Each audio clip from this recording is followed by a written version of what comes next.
সম্মানিত দিনী ভাই বোন, প্রশংসা আল্লাহর জন্য, শান্তি অবতীর্ণ হোক আল্লাহ রাসূলের উপর সাল্লাল্লাহু আলাইহি ওয়াসাল্লাম। আজকের দিনী বৈঠকে সংক্ষিপ্ত সময়ে বক্তব্যের বিষয় রাতের সালাত। রাতের সালাত নিয়ে আমরা এক গুরুত্বপূর্ণ সংক্ষিপ্ত তথ্যবহুল বিবরণের চেষ্টা করব ইনশাআল্লাহুল আজিজ। যারা আপনারা মানুষকে সহযোগিতা করছেন তারাই চিল্লাচিল্লি করলে হবে। আপনারা যারা মানুষকে বসার জন্য, চুপ থাকার জন্য অনুরোধ করছেন, আপনারা অন্তত মুখ বন্ধ রাখেন। এমন তো কিছু জটিলতা দেখি না। তোমরা যারা এই যন্ত্রপাতি নিয়ে আছো, তোমরা কত সময় লাগে তোমাদের? সম্মানিত দিনী ভাই বোন, মানুষের জীবনে সবচেয়ে জরুরি কাজ, মানুষ হিসেবে এর চেয়ে জরুরি কাজ মানুষের জীবনে নেই। তা হলো 5 ওয়াক্ত ফরজ সালাত, যার সাথে মানুষের কোনো আপোষ নেই। ফরজ বিধান আরও আছে, যেমন হজ, এতে মানুষের সাথে আপোষ আছে। মানুষ বলতে পারে যে এবছর যাচ্ছি না, সামনেবার যাব, ইনশাল্লাহ সামনেবার যাব, অথচ এটা ফরজ বিধান। তো একটু সুবিধা হলো, তো এবছর হলো না, সামনেবার হবে। যাকাত একটা ফরজ বিধান,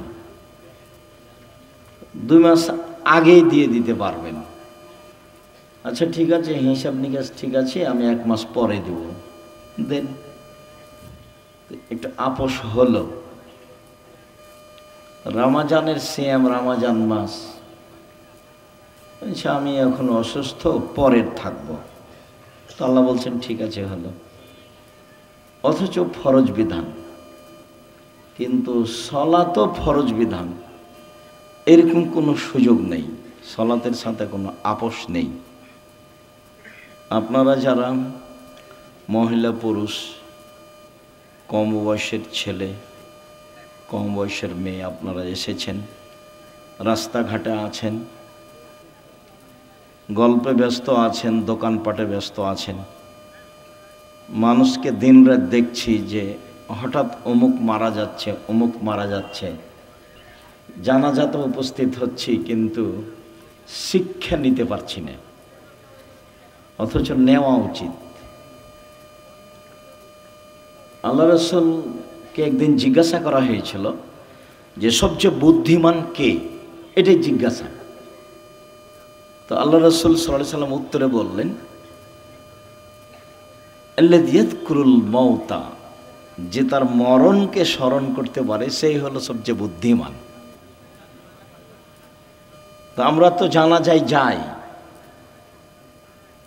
কান্নাকাটিও দেখি, কিন্তু মরণকে তো স্মরণ করতে পারি না। আল্লাহ রাসূল আর একটা বলেছেন যে জুরু কবরাকুম, এই ছেলে, শরম হয় না কেন তোমার? তুমি ওসব চিল্লাচিল্লি করে কি দেখাতে চাচ্ছ? তোমার একটু শরম বোধ হয় না কেন? যতই কষ্ট হোক, তুমি আমাকে দেখতে পাও আর না পাও, কথা শোনো, আমি তো তোমার জন্য এসেছি, আমি তো কোনো স্বার্থ নিয়ে আসি। যে যেখানে আছেন, দোকানপাটে লেনদেন বন্ধ করে আপনাদের একটা শরম থাকা দরকার। আজকে জিনিস কিনতে হবে কেন? কই, আমরা তো এরকম হাটে বাজারে জিনিস কিনি না, তা তো আছি বেঁচে, হাটে বাজারেই তো যায় না। আমার জীবনে আমি কোনোদিন দোকানেই বসিনি, চায়ের স্টলেই বসিনি, তা আমরা তো বেঁচে আছি। তো আপনারা যে যেখানে আছেন, আপোষে কথা বলে পরিবেশ নষ্ট করার চেষ্টা করেন না। সবসময় একটু শরম বোধ করবেন। শরম, লজ্জাবোধ একটা ভিন্ন জিনিস।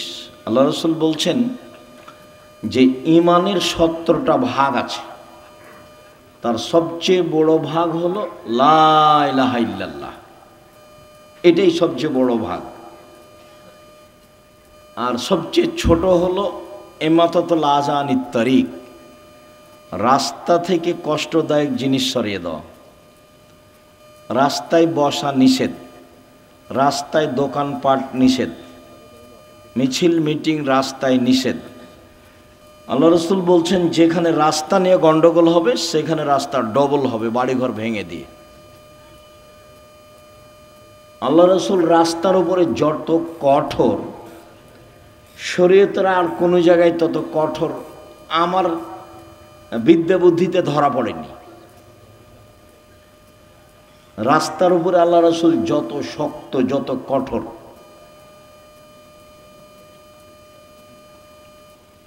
একবার বলছেন যে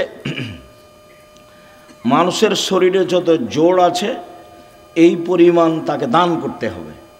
তো সাহাবীরা বলছেন যে এটা না পারে যদি, তখন আল্লাহ রসুল বলছেন যে তাহলে এ করতে হবে,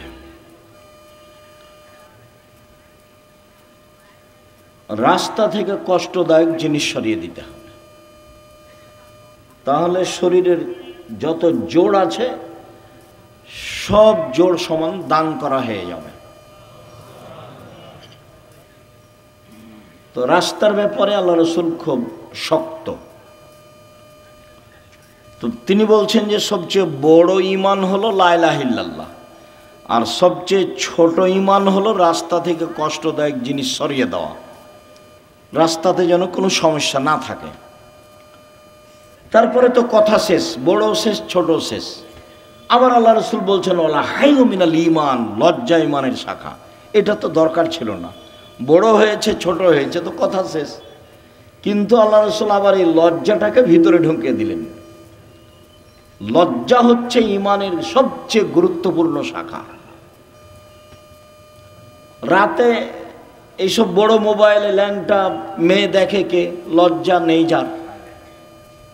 দোকানে বসে আড্ডা পিটে কে? টিভিতে নগ্ন মেয়ে দেখে কে? লজ্জা নেই যার। আমরা বক্তব্য দিচ্ছি, কোরআন হাদিসের কথা বলছি, দোকানে বসে আড্ডা পিটছে কে? আড্ডা পিটছে, লজ্জা নেই যার। আমি কতবার বলছি যে এইসব নিজের খেয়ে পরের ধন্না ধরে অমুকের চরিত্র ফুলের মতো পবিত্র, এইসব নোংরামি করে বেড়াও, রাস্তাঘাটে দলাদলি করে দাঙ্গাবাজি করে আর একজনকে জেল হাজতে দাও। মানুষের তো অবস্থা দেখলেই মানুষ কেমন চরিত্রহীন, মানুষের উপরে কি জুলুম করতে পারে। তো এই ফর্মুলাই হচ্ছে জুলুমের, এই ফর্মুলাই হচ্ছে জুলুমের। তুমি এখানে গেলেই চাঁপাইনবাবগঞ্জের ভাষাতে তুমি তো দূরের কথা তোমার বাপকে জুলুম করতে হবে। তার মানে এই পদ্ধতি ভুল। এটা হলো খ্রিস্টান আব্রাহাম লিঙ্কনের কাল্পনিক পদ্ধতি। ওরা এগুলো করে না, ওরা আপনাদেরকে বোকা বানিয়ে দিয়েছে, এগুলো করে বেড়াচ্ছে। আমি বহুদিন বলেছি যে একটা ছেলে মাদ্রাসা লাইনে পড়তে দিয়েছেন, কোরআন হাদিস শিখবে, তো তাকে আবার দাখিল পরীক্ষায় ভালো রেজাল্ট হয়েছে, তো তাকে আপনি আবার কলেজে ভর্তি করলেন কেন? কে খালা বলেছে ভালো রেজাল্ট হয়েছে? তাকে ছেলেটাকে কলেজে ভর্তি না করে কোথায় পড়াচ্ছে? একটা ইঞ্জিনিয়ার হতো, একটা ডাক্তার হতো। খালা এই কথা বলে, মামি এই কথা বলে, চাচা এই কথা বলে, চাচি এই কথা বলে, সবাই এই কথা বলে, তখন ছেলেটাকে স্কুলে দিয়েছে, ডাক্তারি লাইনে পড়ছে। তো যেই ছেলেটা প্রথম থেকেই স্কুলে আছে, বাপে বলছে ভালো মেধা, তো পঞ্চম শ্রেণী থেকে 2-3 জন প্রাইভেট মাস্টার রেখেছে, দশমে গিয়ে 4 জন প্রাইভেট মাস্টার রেখেছে। ইন্টার পাস করেছে যখন, তখন বিশ্ববিদ্যালয়ে ভর্তি হওয়ার জন্য সাবজেক্ট প্রতি একটা রেখেছে শিক্ষক। তারপরে বিশ্ববিদ্যালয়ে ভর্তি হয়েছে, তারপরে পড়াশোনার জন্য বাহিরে গেছে, পড়াশোনা করে বাহির থেকে এসেছে, তাই হলো ইঞ্জিনিয়ার। তো খালি চুরি করে, ও খালি কি করে? চুরি করে। যেখানে হিসাব নিকাশ লাগায় রাস্তাঘাটের, সেখানে টাকা কিভাবে মারা যাবে সেটাই তার মাথায় আছে। আর লোকে বলছে বড় ডাক্তার। তো যখনই কোনো প্রেসক্রিপশন লেখে কোনো রোগীর, তখন ওই কোম্পানির লিখে যে কোম্পানি তাকে টাকা দিয়েছে। তে প্রতারক, ধোঁকাবাজ। বহির্বিশ্বে গিয়ে যে ভালো পদে পড়াশোনা করেছে তাকে টয়লেটের সুপার বানিয়েছে বহির্বিশ্বে। ওকে তো বড় চাকরি দিবে না, 200-400 লেবারের দায়িত্ব দিয়েছে, মাসিক বেতন 3 লাখ টাকা। তো এও মনে করলো যে বিদেশে 3 লাখ টাকা বেতন পাই, সুইপারের দায়িত্বশীল হলে কি হবে? তাই ফলাফল হলো এই। তাহলে বাপে 4 থেকে নিয়ে চিন্তা ভাবনা করেছে বড় ডাক্তার করব, ফলাফল হলো প্রতারক। বাপে বলছে বড় ইঞ্জিনিয়ার বানাবো, ফলাফল হলো চোর। আর মেধা ভালো তাই বিদেশে কিছু করে, তাই হলো যারা সুইপার তাদের লিডার। 50 বছর বাগমারা থানাকে চ্যালেঞ্জ করলাম, 50 বছর বিগত, দেখি কার ছেলে বড় ইঞ্জিনিয়ার কি করেছে জাতির। আগামীকালকে আমার সাথে কথা বলবেন, বিগত 50 বছর থাকলো চ্যালেঞ্জ, 50 বছর বিগত। আপনি বলবেন আমার ছেলে পড়াশোনা করে দেশের এই করেছে, জাতির এই করেছে, জাতির এই করেছে, সব সময় জাতির কল্যাণের জন্য প্রস্তুত আছে, এটা দেখাবেন। তো এই ছেলেটাকে কোরআন হাদিস শিখতে দিয়েছিলেন, তাকে আবার ওখানে দিলেন কেন? এ কি করবে? যাকে সব সময় প্রাইভেটে রেখেছেন সেটাই হলো না, তারই ফলাফল এই। আপনাকে আমি বহুদিন শুনিয়েছি বাগমারার মাটিতে। আপনার ছেলেকে তো আমি খুব ভালোভাবে চিনি। ওই যে সেদিন এসেছিল, প্যান্টটা টাকানোর নিচে ছিল, দাড়ি চাঁচা ছিল, সিগারেট হাতে ছিল, গলায় টাই ছিল, গাড়ি থেকে নামলো, বৌমা একটু পরে নামলো, হালকা হালকা গায়ে কাপড় আছে, নাতনি একটু পরে নামলো, গায়ে কোনো কাপড়ই নাই, গাড়ির পিছন দিকে কুকুর আছে। এই তো আপনার পড়াশোনার ফলাফল। আমি 35 বছর থেকে মাঠে আছি, 90 সাল থেকে এখন পর্যন্ত এদেশের কোনো মানুষ আমাকে ওই ঘরে ঢোকাতে পারেনি যে ঘরে ছবি মূর্তি আছে। আর আমি তো করোনার 5 পয়সা দাম দিইনি। যারা করোনার ওষুধ বের করেছে তারা একদিনও করোনা দেয় না, টিকিট দেয় না ওরা। ও তো আপনাকে বিকলাঙ্গ করার কৌশল। আপনার ছেলে মেয়ে হলে অ্যাডনর্মাল হবে, ওটা তো আসলে ও আপনার ফিলিস্তিনের মানুষ মারে, ও আবার আপনার কল্যাণ চাই। মাথায় কি গোবর আছে? ও আপনার কল্যাণ চাইবে কিভাবে? এটা আপনি কি দিয়ে বুঝলেন? সে আপনার জানের শত্রু, সে আপনার মানের শত্রু, সে আপনার টাকা পয়সার শত্রু, সে আপনার সব কিছুর শত্রু। সে আপনাকে ঔষধ দিয়ে ভালো করে রাখবে, জীবনে কোনোদিন যেন আপনার এই হয় না, সেই হয় না, হেপাটাইটিস হয় না, কি হয় না। এ তো পাগল বানিয়েছে আপনাকে। তাই সব স্কুলের ছেলেকে, স্কুলের মেয়েকে টিকে দিতে হবে, পালাক্রমে এসেছে। কত বুঝাইছে ভালো করে, এটা নিতে হবে, সেটা নিতে হবে, এটা ভালো, সেটা ভালো। বলে কত টাকা বেতন পান আপনি? এত আপনি বলছেন কেন? বল হিসাব। সম্মানিত দিনী ভাই বোন, মরণকে স্মরণ করতে পারে যে সে হলো হুঁশিয়ার মানুষ। আল্লাহ রাসূল বললেন যে কবর জিয়ারত করো, তাহলে মরণ স্মরণ হবে।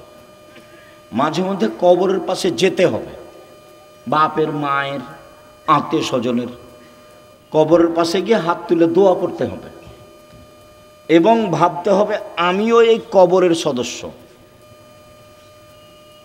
আল্লাহ রাসূল বলছেন কুন ফিদ দুনিয়া কান্নাকা গরীব, তুমি দুনিয়াতে থাকো তুমি যেন অপরিচিত, তোমাকে কেউ চিনে না। অত বেশি চিনলে তোমার অহংকার আসতে পারে।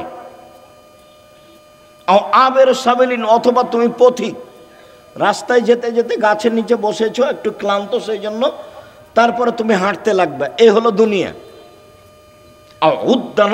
মিন আহলিল কবরে, অন্যথায় তুমি নিজেকে ভাবো আমি কবরের একজন সদস্য। হাদিস বুখারী মুসলিম। এভাবে মুহাম্মদ সাল্লাল্লাহু আলাইহি সাল্লাম বলেন। তো নিজেকে একজন কবরের সদস্য ভেবে যে কয়েকদিন বেঁচে থাকি, মারামারি বাদ দিয়ে, হইচই বাদ দিয়ে, নিজে উপার্জন করি, নিজে খাই। বহুদিন বলেছি 4টা জিনিস: 5 ওয়াক্ত সালাত, কোরআন তেলাওয়াত, হালাল রুজি, আড্ডা না পিটা, জান্নাত হবে ইনশাল্লাহ। আড্ডা পিটা চিরদিনের জন্য হারাম। ওই যে দোকানে বসে আড্ডা পিটছেন, এটা হারাম। ওই যে মোবাইল নিয়ে সারাদিন সারা রাত ল্যাংটা বেটি ছেলে দেখছেন, এটা হলো আড্ডা পিটা, এটা হলো হারাম।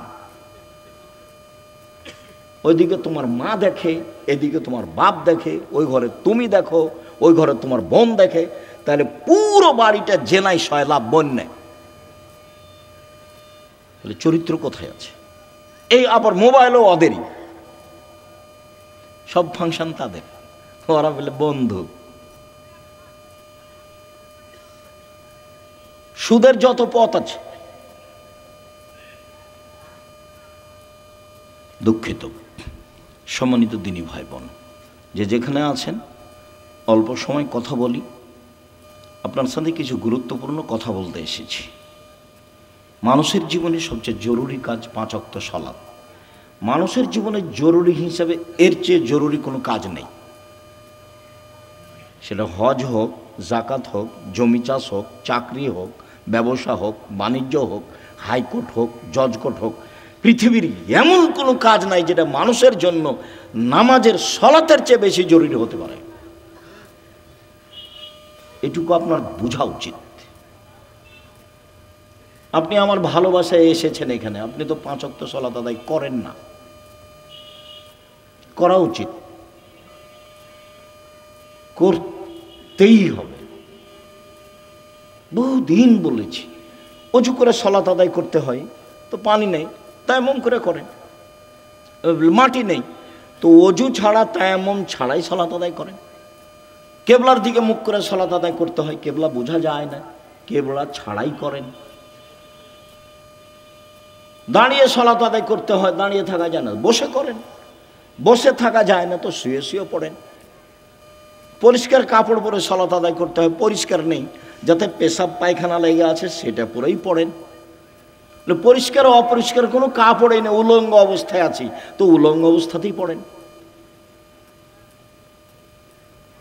গাড়িতে উঠে আছেন, শিকল ধরে আছেন, ঠেল মানে না গাড়িতে, দাঁড়ানো অবস্থায় আছেন, এই অবস্থায় সালাত আদায় করতে হবে। যুদ্ধের সালাতগুলো এসেছে যে একটা নিয়ম এসেছে যে একদল শত্রুর মোকাবেলা আছে আর একদল এখানে সালাত আদায় করছে, 1 রেখাত এরা 1 রেখাত ওরা, রাসূলের 2 রেখাত, তারপর ওরা নিজে নিজে 1 রেখাত পড়ে শেষ করলো। আর একটা এসেছে শত্রুর মুখে দাঁড়িয়ে আছে, এভাবেই সালাত আদায় করছে, শত্রুর মুখের উপর আছে, এভাবেই সালাত আদায় করছে। তো রাসূল সাল্লাল্লাহু আলাইহি ওয়াসাল্লাম সালাতের উপরে এত সোচ্চার ছিলেন, যেই সালাত আমার আর আপনার ছেলে মেয়ের কোনো হিসাবে নেই। খাচ্ছে, পেশাব করছে, পায়খানা করছে, দিন কাটছে পশু প্রাণীর মতো, গরু ছাগলের মতো। আর দল করার ব্যাপারে ঠিকই আছে, আর মানুষের বদনাম আর গীবাত করার ব্যাপারে, বিরোধিতা করার ব্যাপারে, শত্রুতা করার ব্যাপারে ঠিকই আছে। কত সুন্দর করে ছবি দিয়ে রাস্তাঘাটে তুলে রেখেছে, কি যে দেখাইতে চাচ্ছে। মানুষের ক্ষতি করে বেশি দিন বেঁচে লাভ নাই। আমার জীবনে আমি 2টা কাজ খুব চেষ্টা করি জীবন বাজি রেখে, টিকে থাকা খুবই কঠিন। তার একটা হলো, আমি আমার জীবনে মানুষের কোনোদিন প্রতিশোধ নিব না, ইনশাআল্লাহ। সে যা পারে করুক, যা পারে বলুক। পারিবারিকভাবে হোক, জমি জায়গার ব্যাপারে হোক, সামাজিকভাবে হোক, দল সংগঠনভাবে হোক, মানুষের কোনোদিন প্রতিশোধ নিব না। আর মানুষের পিছে পড়ব না, বদনাম করব না। আমাকে ধুইয়া ছেড়ে দেখ না কেন, ও নিয়ে আমি মাথা ঘামাই না। বলেছে হ্যাঁ আমাকে এভাবে বলবে, মানে এরকম আমার মাথায় কাজ করে না। বরং আপনাকে আমি কতদিন বললাম, কেউ যখন গালি দেয় তখন আবার বন্ধ করলে আমি আবার পাল্টা রিং দিয়ে বলি যে ভাইজান গালি কি আরও বাকি ছিল, হয়তো বা মোবাইলে টাকা শেষ হয়ে গেছে, নাকি গালি দিয়ে নেন। প্রতিশোধ নিয়ে লাভ নাই, ওর পিছনে পড়ে লাভ নাই। আমার আব্বা বলতেন যে ছেলে মেয়ে দুনিয়াতে এসেছে ভাগ্য ছেড়ে এসেছে, তাই তাদের চিন্তা করতে হবে। আমি এখন বলি আব্দুল্লাহ, আব্দুর রহমান, আব্দুর রহিমের চিন্তা করতে, ওরা কি ভাগ্য ছেড়ে এসেছে? ওরা ভাগ্য নিয়ে আসেনি, ওদের তাকদিরে কিছু লেখা আছে তো নাকি? যেদিন আল্লাহ মানুষ সৃষ্টি করেছেন সেদিন 4টে জিনিস লিখেছেন, হায়াতাহা ও মাউতাহা ও রিজকাহা ও মাসায়েবাহা, তার মরণ, তার জীবন, তার রুজি, তার অসুখ বেসুখ। করোনা লেখা থাকলে হবেই। 4টা লেখা আছে, 1 মরণ, 2 জীবন, 3 রুজি, 4 রোগ ব্যাধি। আমি এই কথা বলিনি, এ কথা মুহাম্মদ সাল্লাল্লাহু আলাইহি সাল্লাম বলেছেন। এটা আমার ব্যক্তিগত কোনো স্বাধীনতা নাই এখানে, এটাকে আমি বিশ্বাস করি এবং খুব শক্তভাবে বিশ্বাস করি। ঢাকাতে এক লোক করোনা হয়েছে, তো আমি দেখবো আর গায়ে হাতে একটু দোয়া করব। তো আর ছেলে মেয়ে সবাই আছে, খালি আমাকে অনুরোধ করছে যে ওস্তাদজি আপনি ভিতরে আসেন না, ওস্তাদজি আপনি ভিতরে আসেন না, আপনি আমার আব্বার জন্য বাহির থেকে দূর করেন, দোয়া করেন। বলছি আমি তো আমার অন্তর তো ধাক্কা খাই না যে তোমার বাপের গায়ে হাত লাগালে আমাকে করোনা ধরবে। ধরেও যদি, তা আমি বলবো না যে এই কারণে ধরেছে, আমি বলবো ওই যে লেখা ছিল সেই জন্য ধরেছে। আমি এত তাড়াতাড়ি পরিবর্তন হতে চাই না, মাস্ক দিয়ে ভাগ্য বাড়াতে রাজি নই, এটা করতে রাজি নই। শুনুন, 5 ওয়াক্ত সালাত আদায় করতেই হবে আপনাকে। আজকের জরুরি কথা আপনার সাথে, মানুষের জীবনে কিছু চাওয়া পাওয়া আছে। মানুষ বেঁচে থাকলে সমস্যা নেমে আসে, মামলা মোকদ্দমা হয়, জমি জায়গা লাগে, বাড়িঘর লাগে, কিছু লাগে মানুষকে। তো মানুষ আল্লাহকে বলতে শিখুক। কাকে বলতে শিখবে? আল্লাহকে। ও পারে, আরও যা করে তাকে কেউ ঠেকাতে পারে না, আরও ঠেকিয়ে দিলে কেউ করতে পারে না। আমার কাছে যে কত প্রমাণ আছে, মাঝে মধ্যে বলি না, 2013 সালের 24শে আগস্ট রোজ মঙ্গলবার সকাল 11টার সময় হাঁটাবো, বীরহাটাবো, রূপগঞ্জ, নারায়ণগঞ্জ, ঢাকায় বলেছিলাম আমার হাতে টাকা নাই, এ কথা সত্য, এখানে প্রতিষ্ঠান গড়বে, এ কথা সত্য, ইনশাল্লাহ গড়বেই গড়বে। প্রতিষ্ঠানটা প্রায় এখন 100 বিঘা জমির উপরে, 100 বিঘা। 2016 সালের 17 ফেব্রুয়ারি রোজ বুধবার বিকাল 4টা 4:30টার সময় বলেছিলাম এই ডাঙ্গিপাড়ায়, সেই প্রতিষ্ঠান এখন প্রায় 50 বিঘার উপরে অবস্থান করে, 50 বিঘা। এবছরের জানুয়ারিতে ছাত্র ছিল 2200, প্রায় 5000 ছেলে মেয়ে পড়াশোনা করে, 300 জন শিক্ষক শিক্ষিকা, প্রতি মাসে বেতন লাগে 40 লক্ষ। অথচ আমি নিজেকে মনে করছি আমি হলাম কচুর পাতার পানি। কচুর পাতার পানি বুঝেন না? একটু বাতাস আসলে কেমন হয়, এই পড়লো, এই পড়লো, এই পড়লো। মানে আমি ভিত্তি দিয়ে, বংশ দিয়ে, নিজের ব্যবসা দিয়ে, ক্ষমতা দিয়ে জামিয়া সালাফিয়া চালাই না। চলে কিভাবে আমি নিজেই বুঝতে পারি না, তা আমার আবার ক্ষমতা কি? সম্মানিত দিনী ভাই বোন, 6-7 নভেম্বরে আছে, একদিনের ভালোবাসা গড়াইন না, নইলে আমি তখন আর আসতে চাইব না। মাঝে মধ্যে যাবেন, ভালোবাসা গড়াবেন, পত্রিকা নেবেন। আপনার টাকা দিয়ে এতগুলো পত্রিকা ছাপে, কত জানো? প্রায় 16,000 পত্রিকা ছাপে, আল ইতেসাম পত্রিকা। তা আপনি মনে করিয়েন না যে আমার টাকা দিয়ে ছাপাই, আপনার টাকা দিয়েই ছাপাই। তাহলে আব্দুর রাজ্জাক সাহেব কই, আমার বাঘ মারা বাড়ি, আমি তো কোনো দিন টাকা দিইনি। তা আপনি দেননি, কেউ দেয় না, এটা হয় কিভাবে? প্রায় 500-র অধিক এতিম এবং অসহায় মানুষ আছে, তাদের রুজি হয় কিভাবে?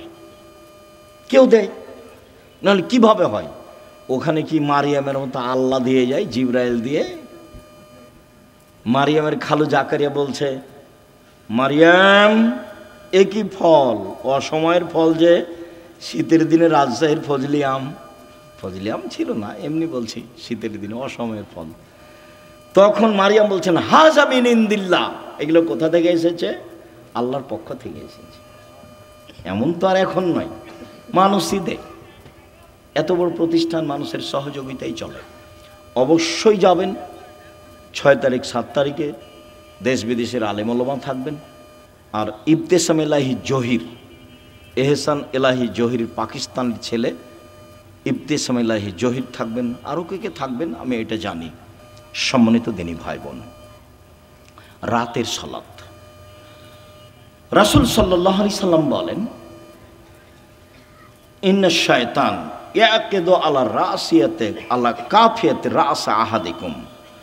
যখন তোমাদের কোনো ব্যক্তি রাতে ঘুমায় তখন শয়তান তার মাথায় চুলে গিরা লাগায়, 3টে গিরা লাগায়, চুল থাক আর না থাক, চুলে গিরা লাগায়।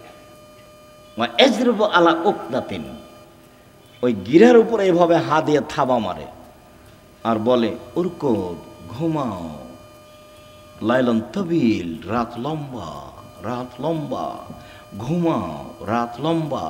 এভাবে শয়তান এরকম করে।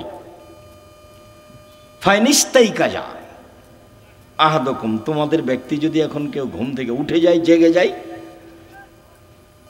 যাকার আল্লাহ, তারপর বলে আলহামদুলিল্লাহিল্লাযী আহয়ানা বাদা মা মাতানা ওয়া ইলাইহিন নুশুর, ওই আল্লাহর প্রশংসা যে আল্লাহ আমাকে মরণ দেওয়ার পরে জীবন দিল।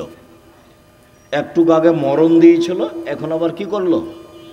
জীবন দিল, ওরে আমি প্রশংসা করছি। এইটুকু বললেই একটা গিরা খুলে যাবে। শয়তান যত বড়ই পাওয়ারফুল ক্ষমতার অধিকারী হোক না কেন, আমি দোয়া পড়েছি, ঘুম থেকে উঠে গিরা খুলে যাব।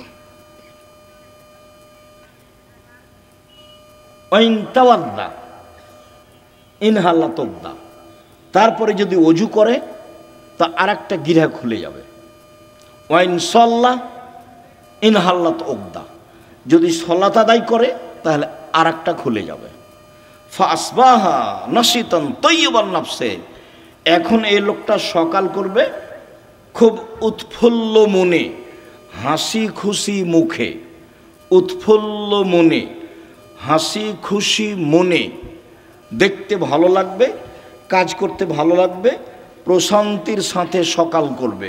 ওয়াইল্লা, এমনটা যদি না হয়, আসবাহা খাবিসান নাফসে কাসলানা, তাহলে ও সকাল করবে কেমন কেমন মুখে, বিবর্ণ মুখে, কেমন কেমন মুখে, ঘৃণিত মুখে, অলস চেহারায়। 7টার দিকে উঠবে, মুখটা দেখে কেমন কেমন লাগবে। কেন? শয়তান আর মুখে পেশাব করে দিয়েছে, কানে পেশাব করে দিয়েছে। শয়তানের ক্ষমতা খুব বেশি, ক্ষমতা এত বেশি ক্ষমতা। আল্লাহ যখন বললেন এই সরে যা, আমি যে তোকে বললাম যে আদমকে সিজদা কর, তো সিজদা করলি না কেন? বলে আদম মাটির তৈরি, আমি তো আগুনের তৈরি, ও নিম্নমুখী, আমি ঊর্ধ্বমুখী, আমি কেমনে তাকে সিজদা করি? সর এখান থেকে, সর, তোর অহংকার বেশি, সর এখান থেকে, সর। তখন বলছে আচ্ছা ঠিক আছে সরে যাও, আমার একটা কথা। হ্যাঁ, কি কথা? আমাকে কিয়ামত পর্যন্ত বেঁচে থাকার সুযোগ দিতে হবে। কার দাবি এটা? শয়তানের। তা আল্লাহ বললেন ঠিক আছে দিলাম, এলা ওয়াক্তি মালুম, একটা সময় পর্যন্ত দিলাম। যেমন পেয়েছে সময়, তেমনি বলছে ওয়াইজ্জাতে কা, তোমার সম্মানের কসম, আল্লাহকে বলছে। ইয়া রাব্বি, শয়তান বলছে ইয়া রাব্বি, হে আমার প্রতিপালক, তোমার সম্মানের কসম, লাউবিয়ানিল ইনসানা মাদামা তারহুম ফি আসাদিহিম, আদমের ছেলে মেয়েকে পাপ করাবো করাবো করাবো, ওকে আমি ভুল পথে নিয়ে যাব যাব যাব, ওর দেহে যতদিন শ্বাস আছে আমি তাকে পাপই করেই ছাড়বো। ও কেমনে জান্নাতে যায় তা আমি দেখে ছেড়ে দেব। এ কথা শয়তান বলল। আপনি বুঝতে পারছেন না? কোরআন মাজিদে শত জায়গাতে এসেছে, সব খারাপকে আপনাকে ভালো করে দেখায়। যত খারাপ তত আপনার কাছে প্রিয়। ল্যাংটা ছবি আপনার কাছে ভালো লাগে কেন? জেনা ভালো লাগে কেন? দোকানে বসে আড্ডা ফিরতে ভালো লাগে কেন? হই হুল্লাড় করে চিল্লাচিল্লি করতে ভালো লাগে কেন? মানুষের বদনাম করতে ভালো লাগে কেন? মানুষকে জেল হাজতে দিতে ভালো লাগে কেন? মিথ্যা কসম সাক্ষী দিতে আপনাকে ভালো লাগে কেন? সব ছুঁচামি, নোংরামি, শয়তানি, জঘন্য কাজ আপনাকে ভালো লাগে কেন? সব শয়তান আপনার মাথায় সারাদিন পাকায়, সেজন্য ভালো লাগে। তো বলেছে আমি ওকে জাহান্নামে নিয়ে যাব, কেমনে জান্নাতে যাই তা আমি দেখে ছেড়ে দেবো। এটা আল্লাহর সামনে তার কসম, বলছে তোমার ইজ্জতের কসম। আমি ওকে জাহান্নামে নিয়ে যাব, আমি একাই যাব। আর তার কাজ আবার কমে গেছে। কেন? ইহুদিদের কাছে তার কোনো কাজ নাই। আমাদের চাঁপাই নবগঞ্জে বলে শয়তান হলো 14 ইলিমের পড়া, মানে বিদ্যা আছে সব। ইহুদি তো জাহান্নামে যাবেই, তো ওখানে গিয়ে কি করবে? খ্রিস্টান তো জাহান্নামে যাবেই, তো ওখানে গিয়ে কি করবে? হিন্দুরা তো জাহান্নামে যাবেই, তো ওখানে গিয়ে কি করবে? যারা কাদিয়ানি তারা তো গেছে, যারা শিয়া তারা তো গেছে, আকীদায় মার খেয়েছে যারা, তারা তো জাহান্নামে যাবে। তো তাহলে শয়তানের কাজ সব জায়গা থেকে ঘুরে এসে যারা কোরআন হাদিস পড়ে, মানতে চায়, সালাত আদায় করতে চায়, এখানে আছে। যারা দিন ধর্মের যত কাছাকাছি, শয়তান সেখানে তত শক্ত। এখন আল্লাহ যদি বলতেন এই শয়তান কিছু করতে পারবি না, যা কিছু করতে পারবি না, তাহলে খুব ভালো হতো।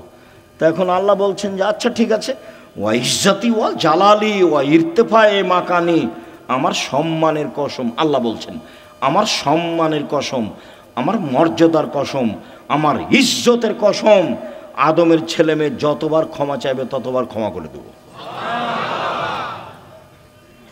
এইটা বললেন, তার মানে ক্ষমা চাওয়ার একটা পালা থেকেই গেল। আমাকে আপনাকে বাঁচতে হলে দিনরাত ক্ষমা চেয়েই বাঁচতে হবে। মানে আস্তাগফিরুল্লাহ ওয়া আতুবু ইলাইহি তাসবিহ করে নিতে হবে। তাসবিহ, শ্বাস চলে যেমন অজান্তে, মুখে থুথু আসলে ফেলে দেন যেমন অজান্তে, সময় আসলে খাওয়া রেডি হয় যেমন স্বাভাবিকভাবে, তেমনি জীবনে স্বাভাবিকভাবে আসতে হবে আস্তাগফিরুল্লাহ ওয়া আতুবু ইলাইহি। আস্তাগফিরুল্লাহ ওয়া আতুবু ইলাইহি। চলছেন, ফিরছেন, উঠছেন, বসছেন, আল্লাহ বললেন যে ঠিক আছে, আদম সন্তান যতবার আমাকে বলবে আমার ভুল হয়েছে ততবার আমি ক্ষমা করে দেব, এইটা বললেন। কিন্তু বললেন না যে তুই কিছু করতে পারবি না, এটা বলেননি। তখন আল্লাহ রাসূল বলছে কুল্লু বানি আদম খাত্তা, আদম সন্তানই পাপী, খায়র খাত্তাই না তাওবুন, সবচেয়ে ভালো আদমের ছেলে মেয়ে সেই যে বলে আস্তাগফিরুল্লাহ ওয়া আতুবু ইলাইহি, আস্তাগফিরুল্লাহ আল্লাযী লা ইলাহা ইল্লা হুয়াল হাইয়ুল কাইয়ুম ওয়া আতুবু ইলাইহি, রব্বিগফিরলি ওয়া তুব আলাইয়া ইন্নাকা আনতাত তাওয়াবুল গফুর, আল্লাহুম্মা আনতা রব্বি লা ইলাহা ইল্লা আনতা খালাকতানি ওয়া আনা আবদুকা ওয়া আনা আলা আহদিকা ওয়া আদিকা মাসতাতাতু আউযু বিকা মিন শাররি মা সানাতু আবু লাকা বিনিআমাতিকা আলাইয়া ওয়া বিযামবি ফাগফিরলি ফাইন্নাহু লা ইয়াগফিরু যুনুবা ইল্লা আনতা। এই ছেলে, আমাকে কাজ দেখাচ্ছ, ধৈর্যের পরিচয় দাও। আমাদের এখানে কোনো কেচ্ছা কাহিনী নেই, নির্বাচনও আসেনি, অল্পক্ষণ ধৈর্যের পরিচয় দিবেন, কাজ দেখায়েন না, যেটা আমি পছন্দ করি না। আমি আপনার জন্য এসেছি, আমি আব্দুর রাজ্জাক বিন ইউসুফ, আপনি আমাকে টাকা দিয়ে নিয়ে এসেছেন এমনটা মাথায় থাকলে ভুল হয়েছে। সম্মানিত দিনী ভাই বোন, যদি রাতে না উঠে তাহলে শয়তান তার মুখে কানে পেশাব করে। আয়েশা রাদিয়াল্লাহু তাআলা আনহা বলেন কানান নবী সাল্লাল্লাহু আলাইহি সাল্লাম ইসাল্লি ফিমা বাইনা ইয়াফরগা মিন সালাতিল ইশা ইলাল ফজর 11 রাকা ওয়া ইসাল্লামু মিন কুল্লি রাকাতাইন ওয়া ইউতির বিওয়াহিদাতিন। এশার পর থেকে নিয়ে ফজর পর্যন্ত সময়ে আল্লাহর নবী 11 রাকাত রাতের সালাত আদায় করতেন। 11 রাকাত, কখন থেকে কখন? এশার থেকে নিয়ে ফজর পর্যন্ত। তাহাজ্জুদ পড়ার সময় শুরু হয়ে যায় এশার পর থেকেই ফজর পর্যন্ত সময়। হ্যাঁ, রাত 3 ভাগের 2 ভাগ পার হওয়ার পরে মানুষ পড়ুক, এটা সবচেয়ে উত্তম, কিন্তু সময় শুরু হয়ে যায় কখন থেকে? এশার পর থেকে না ফজর আযান পর্যন্ত। আল্লাহর নবী 2 রাকাতের পরে সালাম ফিরতেন, 2 রাকাত পড়ে সালাম ফিরতেন, 2 রাকাত পড়ে সালাম ফিরতেন, 1 রাকাত বিতর পড়তেন। 1 রাকাতের হাদিস অনেক বেশি। আপনার জন্য বইটা লিখেছিলাম, রাসূল সাল্লাল্লাহু আলাইহি ওয়াসাল্লামের সালাত বনাম প্রচলিত সালাত। আপনি নিয়ে পড়েন কিনা সেটা আমি জানি না। কৃপণতা দেখায়েন না, ফল ভালো হবে না। 16,000 পত্রিকা ছাপানো হয়, ওটা নয়, ওখানে টাকসাল নাই, ওখানে সব কিছু মেশিন দেওয়া হয় না, মানুষ আছে, কর্মচারী আছে, টাকা খরচ করেন আপনি। অতএব আপনি পড়বেন, 50টা প্রশ্নের উত্তর আছে। আমি পরিশ্রম করি আপনার জন্য দিনরাত। আলেম ওলামা আছে, প্রেস আছে, টাকা পয়সা খরচ হয়। এমনি অনেক বই আছে, তার মধ্যে আল ইতেশাম পত্রিকা, জামিয়া সালাফের মুখপাত্র পত্রিকা। 20, 25, 30 টাকা আপনার কাছে ভারী হোক, এটা আমি চাই না, এটা আমি কামনা করিনি। আমি মনে করছি বই কিনবেন, পড়বেন, বন্ধু বান্ধব, আত্মীয় স্বজন, খালা ফুফু সবকে দিবেন, যারা আছে আত্মীয় স্বজন তাদেরকে দিবেন। যে আব্দুল রাজ্জাক সাহেব সালাতের পর বইটা লিখেছেন, দেখেন তো, 1 রাকাত বেতের, 3 রাকাতের হাদিস বোখারি মুসলিম, 5 রাকাতের হাদিস বোখারি মুসলিম, সব একটানা, 3 রাকাত একটানা, 5 রাকাত একটানা। বিকল্প কি সেটা আপনাকে আমি বলতে চাইনি, আমি আপনাকে বলতে চাইছি বোখারি মুসলিমের হাদিস এইভাবে। বুঝাতে পারিনি মনে হয়। সম্মানিত দিনী ভাই বোন, উমামা বাহেলি রাদিয়াল্লাহু তাআলা আনহু বলেন, রাসূল সাল্লাল্লাহু আলাইহি সাল্লাম বলেছেন, আলাইকুম বিকিয়ামিল লাইল, পৃথিবীর মানুষ, তোমাদের রাতে সালাত আদায় করা জরুরি। আল্লাহ নবী বলছেন, আমি বলিনি এই কথা। পৃথিবীর মানুষ, মহিলা পুরুষ, তোমাদের রাতে সালাত আদায় করা জরুরি। কেন? হুয়া কুরবাতুন লাকুম ইলা রাব্বিকুম, রাতে সালাত আদায় করলে তোমরা তোমাদের প্রতিপালকের নিকটে হতে পারো। রাতে সালাত আদায় করলে তোমরা তোমাদের প্রতিপালকের নিকটে হতে পারো। 2, মুকাফফিরাতুন লিসায়াত, রাতে সালাত আদায় করলে পাপ মিটে যায়। 3, মানহাতুন আনিল ইসম, রাতে সালাত আদায় করলে আপনার থেকে পাপ দূরে সরে যায়। যারা খুব চেষ্টা করছে পাপ ঠেকাতে পারছে না, আব্দুর রাজ্জাক বিন ইউসুফের বক্তব্য শুনে কতবার যে কান ধরে কসম করলো আর কোনোদিন কোনো মেয়ের সাথে কথা বলবো না, কিন্তু টিকতে পারে না। 2 মাস 4 মাস পরে কথা বলে, বিড়ি সিগারেট খাবো না, তো 2 দিন 4 দিন পরে আবার শুরু করে, দোকানে বসে আড্ডা পিটবো না, সপ্তাহ পার হয়নি, পরের দিন দেখছে দোকানের সামনে বসে আছে। তাহলে বুদ্ধি কি? বহু ছেলে, বহু লোক বলে আমাকে, আব্দুর রাজ্জাক সাহেব টিকতে পারি না, কোনো পথ আছে? ভাইজান, আমি তো আর কোনো জাদুমন্ত্র দিতে পারছি না, পথ এটাই। তাহলে রাতে উঠে 2 রাকাত সালাত আদায় করে আল্লাহকে বলেন। যদি মনে করেন যে এখনই বন্ধ করে, তাহলে এভাবে উঠাবেন, আর যদি বলো বন্ধ করেন, তাহলে এভাবে উঠাবেন। চাপ দিয়ে বলতে হবে, বন্ধ করতেই হবে। বন্ধ করবো না মানে করতেই হবে। তুমি তো পারো, তুমি তো এমন সত্তা নও যে পারবা না, তবু আমি বলছি। তার নাম হলো আজিজ, ওর নাম পরাক্রমশালী। ওর নাম কি? আজিজ, পরাক্রমশালী, তাকে কেউ ঠেকাতে পারে না। কাদির, সব কিছু করতে পারে। তো সবই যে পারো, আমি বলছি আমি একটা মানুষ, আমি পাপ করতে চাই না, তুমি বন্ধ করবা না কেন? তুমি শক্তি দিয়ে বন্ধ করে দাও। আপনি খুব চাপ দিয়ে বলবেন, হাত তুলে বলবেন, খুব বিনয়ের সাথে কান্নাকাটি করে চাপ দিবেন, বন্ধ হবে ইনশাল্লাহ, হবেই। রাতে সালাত আদায় করলে 3টে। আমর ইবনে আব্বাস রাদিয়াল্লাহু তাআলা আনহু বলেন, রাসূল সাল্লাল্লাহু আলাইহি সাল্লাম বলেছেন, আকরাবু মা ইয়াকুনু রাব্বু ইলাল আবদে ফিল লাইলিল আখির, রাত যখন 3 ভাগের 2 ভাগ পার হয়ে যায়, তখন আল্লাহ সবচেয়ে মানুষের নিকটে হয়ে যায়। রাতের 3 ভাগের 2 ভাগ পার হয়ে গেলে আল্লাহ মানুষের নিকটে হয়ে যান। এই শোনো আমর ইবনে আব্বাস, তুমি যদি হতে চাও, এই সময়ে যারা আল্লাহকে ডাকে তাদের অন্তর্ভুক্ত হও। হও না, হও, তুমি চেষ্টা করো, তুমিও হয়ে যাও, পারলে হও। এই কথা রাসূল সাল্লাল্লাহু আলাইহি ওয়াসাল্লাম বলেন। আবু হুরায়রা রাদিয়াল্লাহু তাআলা আনহু বলেন, রাসূল সাল্লাল্লাহু আলাইহি সাল্লাম বলেছেন, এনজেল রব্বুনা তাআলা ইলা সামাই দুনিয়া হিনা ইয়াবকা সুলুসুল লাইলিল আখিরা। রাতের 3 ভাগের যখন 2 ভাগ পার হয়ে যায়, তখন আল্লাহ সপ্তম আকাশ থেকে প্রথম আকাশে নেমে আসেন। এই কথাটার খুব মূল্যায়ন করতে হবে। এই চালাই, আপস কথা বলছো কেন? শরম বোধ হয় না? হাঁটাহাঁটি করো কেন? একটু লজ্জাবোধ হয় না কেন? শরম বোধ হয় না কেন? আমি তো কথা শেষ করবই ইনশাআল্লাহ। তো আপনার এত ব্যস্ততা বাড়লো কেন? আপনি একটু ধৈর্যের পরিচয় দিবেন। রাতের 3 ভাগের 2 ভাগ পার হলে আল্লাহ সপ্তম আকাশ থেকে প্রথম আকাশে নেমে আসেন। নেমে এসে বলেন, মায়ে সোলেনি ফাউতিয়াহু, কে কি চায়, যে যা চায় আমি তাকে তাই দিলাম। মায়াদুনি ফাস্তা জিবালাহু, কে আমাকে ডাকে বিপদে পড়ে আমি তার ডাকে সাড়া দিলাম। কি বলতে চাও? বলে বিপদে পড়েছি, ঠিক আছে, ঠিক করে দিলাম।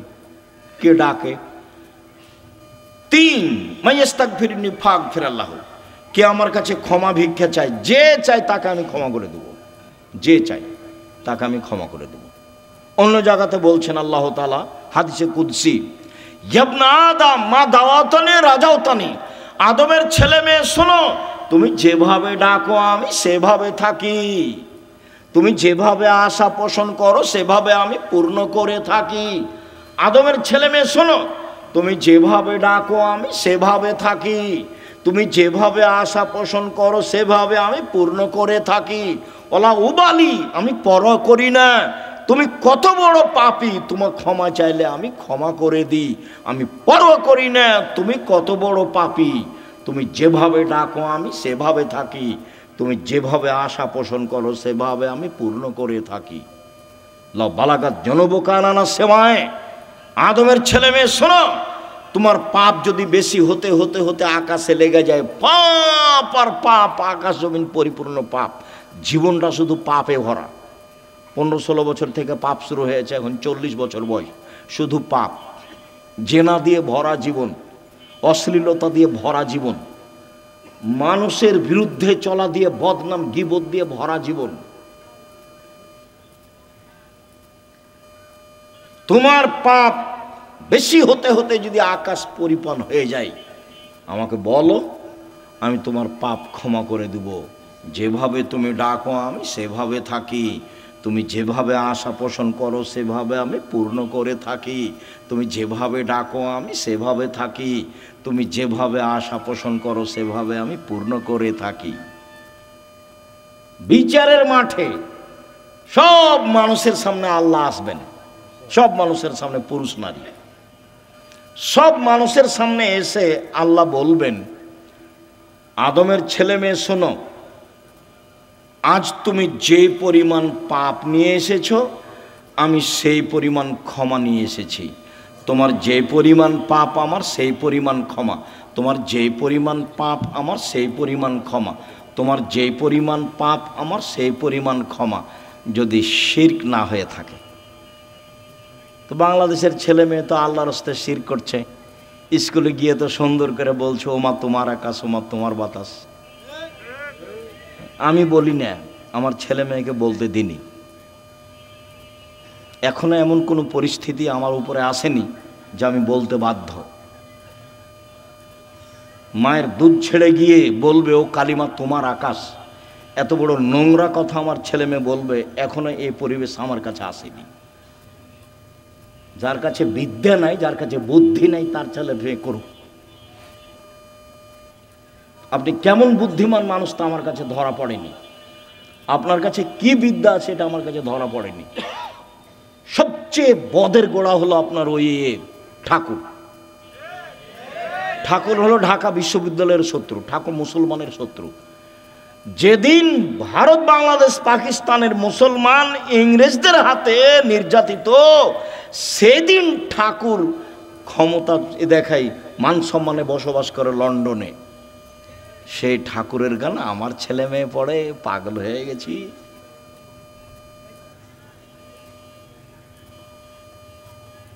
এ তো অবাক হয়ে গেল, এই তো নিজের ঘরের ওই কি বলছে গো, ব্রয়লার মুরগি জ্বালিয়ে দিয়ে ইন্ডিয়া থেকে মুরগি নিয়ে আসতে হবে, মানে মাথায় গোবর আছে। নিজের মুরগি কি করতে হবে, জ্বালিয়ে দিতে হবে, তো ওখান থেকে ডিম আনতে হবে। এত উল্টা বুদ্ধি, এটাও একটা উল্টা বুদ্ধি। চেষ্টা করো না কেন? কই বাগমারের ছেলে মেয়ে নাকি জেনারেল লাইনে পড়ে ইঞ্জিনিয়ার হয়ে বড় ডাক্তার হয়ে জাতির উপকার করেছে। কোথায় উপকার করেছে? পুঠিয়া থানা না? তো পুঠিয়া থানার ছেলে মেয়েরা খুব ভালো পড়াশোনা করেছে, অনেক কিছু করেছে। আমি তো বলছি প্রায় 30 বছর থেকে, আমি তো 30 বছরের ওই সেই কত বালানগরে এসেছিলাম বহুদিন আগে, সেদিন আমি বলেছি তোর বাপের আকাশ, সব সময় বলছি। আমি তো ঘৃণা জানাই।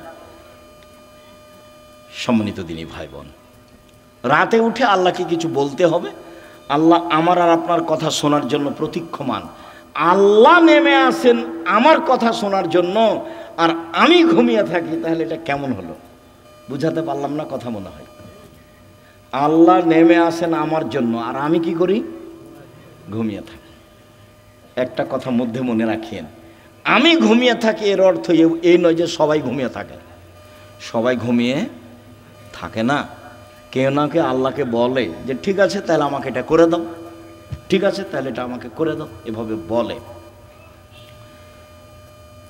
আমর ইবনে আস রাদিয়াল্লাহু তাআলা আনহু বলেন, রাসূল সাল্লাল্লাহু আলাইহি সাল্লাম বলেছেন, মান কামা বিআসরি আয়া লাম ইগফাল মিনাল গাফিলিন। কেউ যদি রাতে উঠে 10টা আয়াত পড়ে, 10টা, তাহলে সে গাফেল নয়, এটা লিখে দেওয়া হবে। 2, মান কামা বিমিয়া আয়া কুতিবা মিনাল কানিতিন। কেউ যদি 100 আয়াত পড়ে রাতে উঠে সলাতে, 100 আয়াত, তাহলে ও পরহেজগার মানুষের অন্তর্ভুক্ত লিখে দেওয়া হবে। অমান কামা বে আলফি আয়া, কেউ যদি রাতে 1000 আয়াত পড়ে কুতিবা মিনাল মুকান্তিরিন, তাহলে পৃথিবীতে সর্বোচ্চ মর্যাদার অধিকারী যারা, তাদের সাথে এও বড় বড় মর্যাদার অধিকারী, ইব্রাহিম আলাইহিস সালাম এরকম যারা বড় বড় মর্যাদার অধিকারী, আপনি যদি রাতে 1000 আয়াত পড়েন, যদি এটা ভারী, তো 100 আয়াত তো পারবো, 10 আয়াত তো পারবো। আবু হুরায়রা রাদিয়াল্লাহু তাআলা বলেন, আল্লাহ রাসূল বলেছেন, মান কামা ইস্তাইকাজা, যে ব্যক্তি রাতে উঠলো, স্ত্রীকে উঠালো, 2 রাকাত সালাত আদায় করলো, কুতিবা মিনাজ যাকিরিনা যাকিরাত, যারা আল্লাহকে ডাকে ওদের একটা তালিকা আছে, এদের স্বামী স্ত্রীকেও সে তালিকা লিখে দেওয়া হবে। উঠি না কেন, পারি না কেন? আজকে সোমবার, সিয়াম ছিলেন 32 বছর থেকে 30 বছর থেকে বলে আসছি, কেন সিয়াম ছিলেন না? আজ তো সোমবার, কেন থাকলেন না? এই ছেলে, এই সোমবারে সিয়াম থাকতে হবে কেন? কেন নবী থাকতেন বলো? সাপ্তাহিক মানুষের পাপ নেকি রিপোর্ট পেশ করা হয় কি কি বারে? সোমবার আর বৃহস্পতিবার। তা আমাদের নবী বলছেন যে আমি ভালোবাসি আমার রিপোর্টটা দেখার সময় আল্লাহ দেখুক যে সিয়াম অবস্থায়। নেও আমার রিপোর্ট নেও, সিয়াম অবস্থায় নেও। তো মুহাম্মদ সাল্লাল্লাহু আলাইহি সাল্লাম চাইতেন তার রিপোর্টটা আল্লাহর কাছে পেশ করার সময় কি অবস্থায় দেখাতে চাইতেন? সিয়াম অবস্থায়। তা আপনি চান না কেন? মুরব্বী ভাইজান, আপনি সিয়াম ছিলেন আজকে? চুপ হয়ে যাচ্ছেন কেন? এই কি সুলি ফাঁসি নাকি? এই কি হাইকোর্ট জজকোর্ট নাকি? আদাত হয় না কেন? অভ্যাস হয় না কেন? ওইটা বাদ দিয়ে এটা করেন। বৃহস্পতিবার সোমবার সিয়াম থাকার চেষ্টা করেন। রাসূল আদর্শ দিয়ে গেলেন, আর আমি এমনি দুনিয়া থেকে চলে গেলাম, জীবন পার করলাম, তাহলে হবে? তাহলে হবে না। সম্মানিত দিনী ভাই বোন, রাসূল সাল্লাল্লাহু আলাইহি সাল্লাম বলেন, কেউ যদি ঘুম থেকে উঠে বলে লা ইলাহা ইল্লাল্লাহু ওয়াহদাহু লা শারীকা লাহু লাহুল মুলকু ওয়া লাহুল হামদু ওয়া হুয়া আলা কুল্লি শাইইন কাদির ও সুবহানাল্লাহি ওয়া আলহামদুলিল্লাহি ওয়া লা ইলাহা ইল্লাল্লাহ আল্লাহু আকবার লা হাওলা ওয়া লা কুওয়াতা ইল্লা বিল্লাহ, তাহলে এখন যা বলবে আল্লাহ সেটা মেনে নেবেন। যেটা বলবেন সেটাই শুনবেন, যেটা বলবেন সেটাই শুনবেন। ঘুম থেকে উঠে এই দোয়াটা পড়তে হবে, লা ইলাহা ইল্লাল্লাহু ওয়াহদাহু লা শারীকা লাহু লাহুল মুলকু ওয়া লাহুল হামদু ওয়া হুয়া আলা কুল্লি শাইইন কাদির ওয়া সুবহানাল্লাহি ওয়া আলহামদুলিল্লাহি ওয়া লা ইলাহা ইল্লাল্লাহু আল্লাহু আকবার ওয়া লা হাওলা ওয়া লা কুওয়াতা ইল্লা বিল্লাহ। অবশ্য জাবের রাদিয়াল্লাহু তাআলা আনহু বলেন, আল্লাহর নবী বলেছেন, মামিন মুসলিমিন ইয়াবিতু আলা যিকরিল্লাহি তাহিরান, কেউ যদি ওযু করে ঘুমায়, দোয়া পড়ে ঘুমায়, ওযু করে ঘুমায়, দোয়া পড়ে ঘুমায়, এখন ঘুম থেকে উঠে আল্লাহর কাছে যা চাইবে সেটা দিয়ে দিবেন। মা ইয়াসআলু মিন খাইরিন মিন আমরি দুনিয়া ওয়াল আখিরা, ইহকাল পরকালের যেটা চাইবেন সেটা দিয়ে দিবেন, যেটা চাইবেন সেটা দিয়ে দিবেন। এই কথাটা লাগানো আছে ওযু করে ঘুমাতে হবে। কি করে ঘুমাতে হবে? ওযু করে ঘুমাতে হবে। জি, উপস্থিত দিনী মুসলিম বোন বুঝতে পারছেন কিছু? না হইচই করে এসেছেন আর হইচই করে যাচ্ছেন? কিছু আল্লাহকে ডাকতে শিখুন, বলতে শিখুন। আল্লাহ রাসূল বলছেন যে কুরাইশদের মহিলারা সবচেয়ে উত্তম। কেন? দুইটা কাজে তারা বেশি আগ্রহী, যত্নবান। এক, নিজের ছেলেকে লালন পালনে তারা খুব যত্নবান, এই জন্য সবচেয়ে ভালো। দুই, স্বামীর সম্পদকে হেফাজতে খুব সতর্ক, এই জন্য ভালো। আল্লাহ রাসূল বললেন যে একজন মহিলা ভালো হতে পারে তার দুইটা গুণে। এক, বাচ্চাকে ভালোভাবে লালন পালন করে। দুই, স্বামীর অর্থ সম্পদকে ভালোভাবে দেখাশোনা করে, নষ্ট করে না। যখন আল্লাহ রাসূল বলেন খায়রুন নিসায়ে, সবচেয়ে উত্তম নারী কে? এক, স্বামীর সাথে কথা বললে হাসি মুখে বলে। দুই, স্বামী আদেশ করলে পালন করে। তিন, স্বামী যখন বাড়িতে থাকে না তখন নিজেকে হেফাজতে রাখে আর স্বামীর অর্থ সম্পদ হেফাজতে রাখে। ভালো নারী। কিভাবে সংসার করেন জানা নাই। আপনার জীবনে আমার পক্ষ থেকে দুইটা উপদেশ থাকছে। একটা হলো স্বামীর সামনে অভিমান করবেন না, অভিমান নেই। অভিমান বলে কোনো জিনিসই নেই। অভিমান করলেই শয়তান আপনার ক্ষতি করবে। অভিমান কি? অভিমান আমাকে স্বপ্নপুরী দেখাতে নিয়ে গেল না। অভিমান কি? নাটোরের রাজবাড়িটা আমাকে একদিন দেখতে নিয়ে গেল না। অভিমান কি? এই কুরবানিতে একটা শাড়ি দিল না। এগুলো হলো অভিমান। অভিমান করলেই শয়তান সুযোগ পায়।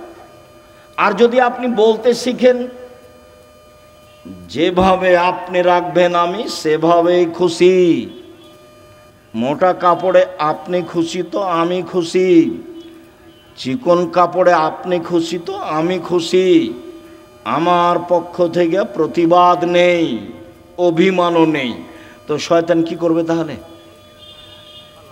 তো শয়তান মুখ বন্ধ করে সরে যাবে।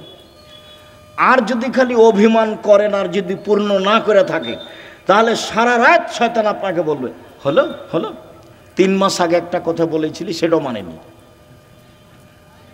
গত রমজানে একটা শাড়ি চেয়েছিলি সেটাও মানেনি, হলো। তোকে তোর কোনো কথাই মানবে না। তখন ঘুম থেকে উঠেও বলে যে তোর সংসারই করবো না, যা তুই আমাকে বাদ দে, তুই সংসারই করবো না, এখনই ছেড়ে দে, এখনই ছেড়ে দে, আমি তোর সংসার করব না। তখন এ নিরুপায় হয়ে বলে যে যা তাহলে করবি না তো কি করবো, আর 1 তালাক 2 তালাক 3 তালাক যা। যেমন 3 তালাক বলা হয়েছে তখন আর শয়তান নেই, চলে গেছে। এখন দুইজনই ফ্রি। ইন্না লিল্লাহি ওয়া ইন্না ইলাইহি রাজিউন। এইবার ছেলে মেয়ে 3টে, যে খুব ঝামেলা। কয়দিন পরে দেখবেন স্বামী কাঠগড়ায় একদিকে আর স্ত্রী কাঠগড়ায় একদিকে। কয়দিন আগে একসাথেই ছিল। অভিমান করবেন না জীবনে। আপনি আমার দিনী বোন, আপনাকে আমি খাটো করতে আসিনি। অভিমান নেই। আর প্রতিবাদ নেই। তুমি এ কথা বললে কেন? তোমার মা আমাকে কথা বললো কেন? তোমার বাপ আমাকে কথা বললো কেন? তুমি তোমার মায়ের কথা আমি শুনতে এসেছি? এরকম কোনো কথা চলবে না। ধৈর্যের পরিচয় দিতে হবে, সহ্য ধৈর্যের পরিচয় দিতে হবে, তাহলে সংসার সুন্দর হবে, শয়তান সুযোগ পাবে না। আর আপনাকে বলি, আপনি কোনো সময় মুখ খারাপ করিয়েন না। যখন সাহাবীগণ বললেন আল্লাহর নবী আমরা স্ত্রীদের কি হক আদায় করতে পারি, ওরা আমাদের কাছে কি পায়, আল্লাহ রাসূল এক নম্বরে বললেন আতেমা মাতায়েমপা তুতেমা মাতায়েমতা, তুমি যেভাবে খাও সেভাবে খাওয়াবা, খাওয়া দিয়ে কথা শুরু। তাকসুয়াহা মাক্তাসাইতা, তুমি যে মানের কাপড় পরো সেভাবে পরাবা। ওলা তুকাব্বে, কটু কথা বলবো না, গালি দিতে হয় না, স্ত্রীকে মারতে হয় না, নিন্দা করতে হয় না, গালি দেওয়া হবে না, সমস্যা আসতেই পারে। আল্লাহ রাসূল বলছেন ওকে বাঁকা হাড্ডি দিয়ে সৃষ্টি করা হয়েছে, আপনি জোর করে সোজা করতে চাইলে ভেঙে যাবে, ভেঙে তালাক। আপনাকে ধৈর্যের পরিচয় দিতে হবে। আর তালাক দিয়ে নিজেকে খুশি করিয়েন না, তোকে জব্দ করেছি তালাক দিয়ে, এইটা দিয়ে খুশি করিয়েন না, অন্য পথ দিয়ে খুশি করেন, নিজেকে সান্ত্বনা দেন, তালাক দিয়ে নয়। মানে বেগুনের গাছে আছে দু তিনটা বেগুন আছে, দুইটা নিয়ে গেলেন, এখনো গাছটা আছে, আর মোলায়ের গাছটা তো গোটাটাই শেষ, তালাক দিলে সবই শেষ।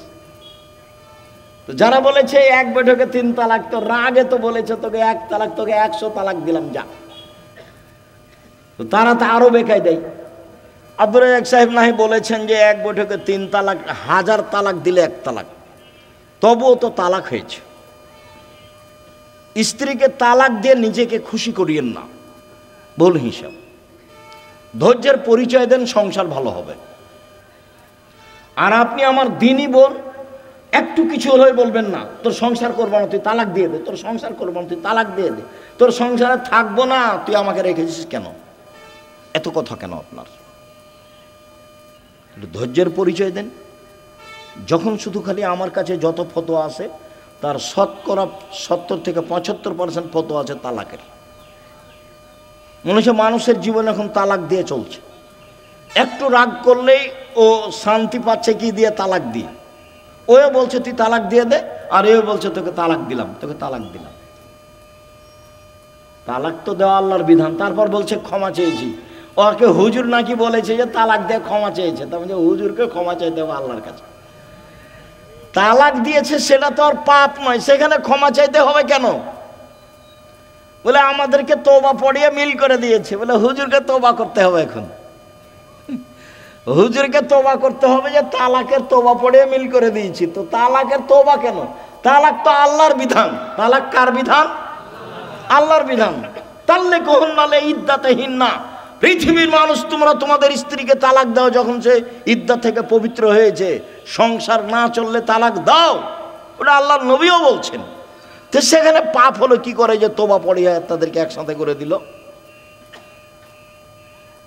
তালাক তো একটা বিধান। মানুষের সংসার শেষ পর্যন্ত যদি নাই চলে তাহলে এই পথে ফিরে আসতে হবে। সম্মানিত দিনী ভাই বোন, বলছিলাম 1 মানগত খাবার দিবেন, 2 মানগত কাপড় দিবেন, 3 গালি দিবেন না, নিন্দা করবেন না, 4 কটু কথা বলবেন না, মারবেন না, 5 নিজের বাড়ি ছাড়া কোথাও থাকতে দিবেন না। আপনার বাড়িতে থাকবে, আপনার স্ত্রীটা যে আপনার মাথায় থাকে যেন, হাট বাজারে তাকে যেতে হবে না। আর আপনি মহিলা মানুষ হাটে যান কেন, বাজারে যান কেন? আপনার স্বামী মরেছে, দেবর মরেছে, ভাসুর নেই, দেবর নেই, শ্বশুর নেই, বাপ নেই। যেদিনই কোনো শিক্ষক আমাকে বলে আব্দুর রাজ্জাক সাহেব 2 দিন ছুটি নিতে হবে, কেন? আমার ছেলের আঁকিকা, তখন আমি বলছি আপনার বাপ আছে? বলে হ্যাঁ আছে। শ্বশুর আছে? হ্যাঁ আছে। তো কী ব্যাপার, বাপের সাথে কথা হয় না নাকি? বলে হ্যাঁ হয়। তো আঁকিকার জিম্মেদারি আপনার মাথায় কেন? আপনার বাপের সাথে সম্পর্ক কেমন? আপনি টাকা দিয়ে বলেন আব্বা এটা খাসি কিনে নিয়ে আসেন, দুটা খাসি কিনে নিয়ে এসেন, আকিকা দেন, আপনার বাপও খুশি হবে। হ্যাঁ বেশ, আমার আর ছেলে আমাকে বলেছে ছেলের কাজ করতে বাপকে খুব ভালো লাগবে, তে মাতাব্বরি করতে যাচ্ছে। বাপ মা তো আছে, শ্বশুর শাশুড়ি তো আছে, দেবর ভাসুর তো আছে, ভাইয়ের ছেলে আছে, দেবর আছে, ভাসুর আছে, শ্বশুর আছে, বাপ আছে, তো আপনি কেন বাজারে গেলেন? কেন যাবেন? কেন যাবেন আপনি? আপনার পা বড় হলো কেন? কে বলেছে আপনি পরহেজগার? আপনার গায়ে তো ফ্যাশন বোরকা দেখা যায়। আপনি হাটে বাজারে ঘুরে বেড়ান, স্বামীর সাথে মুখামুখি কথা বলেন, এরর সাথে কথা বলেন, আপনি পরহেজগার? কে বললো আপনি পরহেজগার? বলে হিসাব দেখবেন, তাকো 1 মিনিট, এই ছেলে খেয়াল করে এদিকে তাকো, পরহেজগারিতে দেখাচ্ছে। যা জিবরাইল ইলান নবী সাল্লাল্লাহু আলাইহি সাল্লাম, জিবরাইল নবীর কাছে আসলেন। নবীর কাছে এসে বলছেন, হাজেহি খাদিজা, এই যে খাদিজা, এই যে খাদিজা আতাত, এই যে আসছে, এই যে খাদিজা আসছে, মাহা এনাউন, তার সাথে আছে একটা পাত্র, ফিহে এদামুন তম, তাতে আছে তরকারি, তাতে আছে খাদ্য, তাতে আছে তরকারি, তাতে আছে খাদ্য। ও আপনার কাছে এটা নিয়ে আসছে। শোনেন, মোহাম্মদ সাল্লাল্লাহু আলাইহি সাল্লাম, জিবরাইল বলছেন। কে বলছেন বলেন তো? জিবরাইল বলছেন। কাকে বলছেন? আমাদের নবী মোহাম্মদ সাল্লাল্লাহু আলাইহি সাল্লাম বলছেন, ফাকরা আলাইহা সালাম আমিন রাব্বে হাওয়া মিন্নি, ওকে বলে দেন খাদিজা আল্লাহ তোমাকে সালাম দিয়েছে। খাদিজা, জিবরাইল তোমাকে সালাম দিয়েছে। ও বাশশারা বাইতিন ফিল জান্নাহ মিন সাকাবিন, আর বলে দেন খাদিজা তোমার জন্য জান্নাতে একটা ঘর বানানো হয়েছে হীরা মুক্তা মাণিক্য দিয়ে, লা সাখাবা ফিহে ওয়ালা নাসাবা, সেখানে নেই কোনো হইচই, নেই কোনো কষ্ট ক্লেশ ক্লান্তি, সেখানে নেই কোনো হইচই হই হুল্লাড়, সেখানে নেই কোনো কষ্ট ক্লেশ দুঃখ দুর্দশা, কিছু নেই। বলে দেন 3টা কথা। 1, খাদিজা আল্লাহ তোমাকে সালাম দিয়েছে। 2, খাদিজা জিবরাইল তোমাকে সালাম দিয়েছে। 3, খাদিজা তোমার জন্য একটা জান্নাতে ঘর বানানো হয়েছে, জিবরাইল বলেন আমাকে। দেখলেন, খাদিজা একজন মহিলা মানুষ, কি করেছেন, কি করেন এমন? খাদিজা কি করেন এমন? আব্দুর রাজ্জাক সাহেব, সেই তো আমরা তো বুঝতে পারছি না কি করেন এমন। তাহলে দেখি আরো 2টা কথা বলি আপনার সাথে, দেখি কিছু ধরা পড়ে নাকি। ইব্রাহিম আলাইহিস সালাম তার স্ত্রী সারাকে নিয়ে এক এলাকা পার হচ্ছিলেন। ইব্রাহিম সালামের স্ত্রী পৃথিবীর ইতিহাসে সবচেয়ে সুন্দরী মহিলা সারা, এ কথা মুহাম্মদ সাল্লাল্লাহু আলাইহি সাল্লাম বলেন। তো ইব্রাহিমকে বলা হলো যে আপনার স্ত্রীকে স্বৈরাচার সরকার ডেকে পাঠিয়েছে। তো ইব্রাহিম আলাইহিস সালাম চেষ্টা করলেন, কিন্তু রক্ষা হলো না। পৃথিবীর 2য় মহামানব ইব্রাহিম আলাইহিস সালাম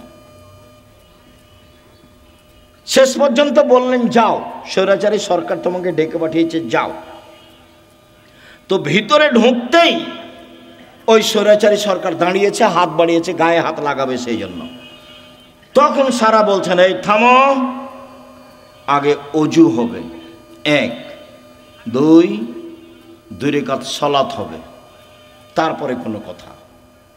অজু করে 2 রাকাত সালাত আদায় করে বলছে, আল্লাহুম্মা, হে আল্লাহ, ইন কুনতু আমানতু বিকা ওয়া বিরাসূলিকা, আমি সারা যদি তোমাকে মেনে নিয়ে থাকি যে তুমি আল্লাহ, আমি সারা যদি তোমার নবী ইব্রাহিমকে নবী বলে মেনে নিয়ে থাকি, যে ইব্রাহিম নবী আমি মেনে নিলাম। 3, আমার জিন্দেগিতে যদি আমি আমার লজ্জা স্থানকে আমার স্বামী ছাড়া কাউকে ব্যবহার করতে না দিয়ে থাকি, এই কথা 3টা যদি আমার সত্য হয়ে থাকে, নির্জনে এই স্বৈরাচারী শাসক যেন আমার গায়ে হাত লাগাতে না পারে। কথা শেষই হয়নি, উল্টে পড়ে গেছে ও। দেখলেন না ইমানের দাবি কেমন? পারবেন? হাটে বাজারে হ্যাঁ করে হাঁটছেন না, ঘুরে বেড়াচ্ছেন, কি দিয়ে হবে?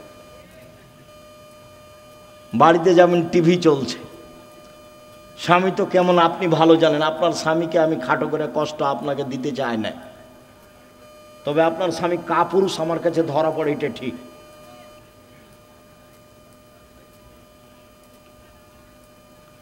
আপনি আমার দিনী বোন, এদিকে দেখেন, এক বেশি কিছু আমল নয়।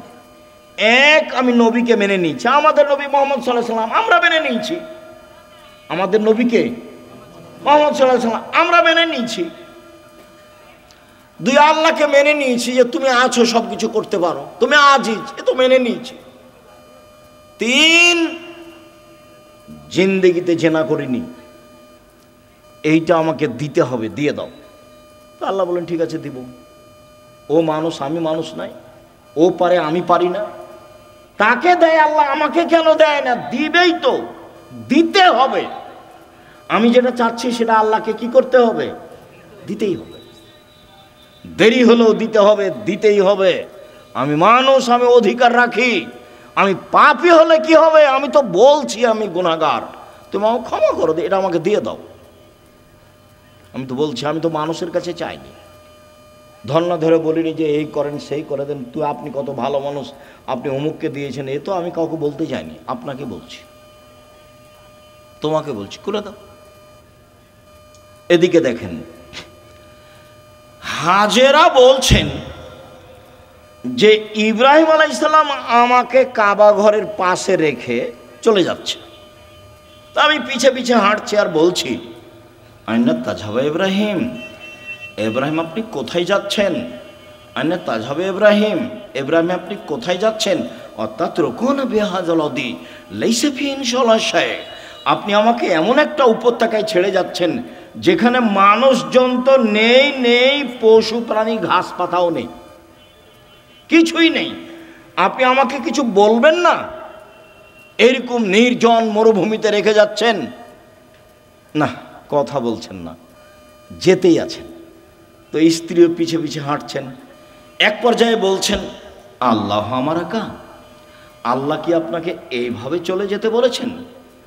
আপনি আমাকে কিছু না বলেই যাবেন? আর আপনি আমাকে তো বলবেন যে হাজেরা থাকো, কোনো সমস্যা নেই, 2 বছর 5 বছর পরে আসবো, দেখা হবে, কিছু তো সান্ত্বনামূলক বলবেন, কিছু না বলে চলে যাচ্ছেন।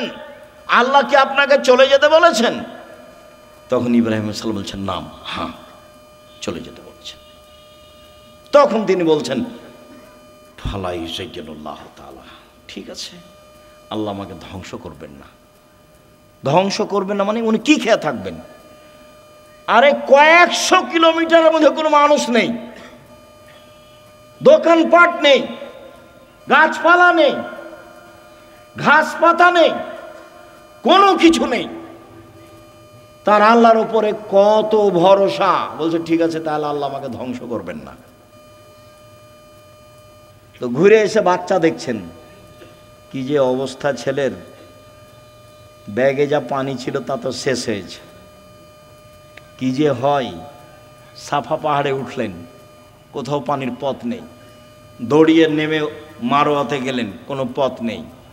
আবার বাচ্চা দেখতে আসলেন, 1 বার 2 বার 3 বার 4 বার 5 বার 6 বার 7 বার। এবার বাচ্চার দিকে আসছেন, ভাবছেন বাচ্চা মনে হয় মারাই যাবে, বুখারীর হাদিসে এভাবে এসেছে। হঠাৎ বলছে, কি চান? কে? আমার পানির প্রয়োজন। ঠিক আছে, পানির প্রয়োজন বলতেই জিবরাইল বাচ্চার পাশে, জিবরাইল নিজের পা দিয়ে আঘাত করলেন। বাচ্চার পায়ে আঘাত হয়েছে কথা মিথ্যে, বাচ্চার পায়ে জমজম চালু হয়েছে কথা মিথ্যে। জিবরাইল নিজে পায়ের আঘাত করতে পানি একবারে জোরে ফুটে বের হতে লাগলো। তখন হাজেরা পানিগুলি থামাতে লাগলেন, জম জম মানে থামো, উনি বাঁধ দিয়ে পানিগুলো থামাচ্ছেন। আল্লাহ রাসূল বলছেন, যদি হাজেরা পানি না থামাতেন তাহলে জমজমের পানি সারা পৃথিবীতে ছড়িয়ে পড়ত। এভাবে রাসূল সাল্লাল্লাহু আলাইহি ওয়াসাল্লাম বলছেন। আপনি মহিলা মানুষ নিরাশা হন কেন? আব্দুর রাজ্জাক সাহেব শোনেন, অনেক কথা ছিল আপনার সাথে, তো আপনার সাথে তো কথা বলতে পারি না। তো একটা কথা, সব সময় আপনার কথার মাঝে একটা কথা ফুটে ওঠে যে মহিলারা জান্নাতে যাবেই। 1 5 ওয়াক্ত সালাত, 2 রমজান মাসের সিয়াম রোজা, 3 স্বামীকে মেনে চলা, 4 জেনায় লিপ্ত না হওয়া। তো আমাদের তো এরকম ঘটে গেছে, এখন কি উপায়? চিন্তা করবেন না, চিন্তার কিছু নেই। বুখারী মুসলিমের হাদিস থেকে আপনাকে পরামর্শ দিয়ে আলোচনা শেষ করব ইনশাআল্লাহ। 1, আপনি আজ থেকে বন্ধ করেন, কোনো ছেলে যদি আপনার সাথে কথা বলতে চায় তাহলে আপনি বলবেন ইন্নী আখাফুল্লাহ, আমি আল্লাহকে ভয় করি। তোমরাও বলছি, মোবাইলে কোনোদিন আর মেয়ের সাথে কথা বলবো না, বলবো যে আল্লাহকে ভয় করি। খালি যদি আল্লাহকে ভয় করি এই কথা বলো, তো পরকাল তো টিকবেই। পৃথিবীর কোনো বিপদ তোমার সামনে এসে তোমাকে ধ্বংস করতে পারবে না। 1, 2, জেনা বন্ধ, আজ থেকে বন্ধ।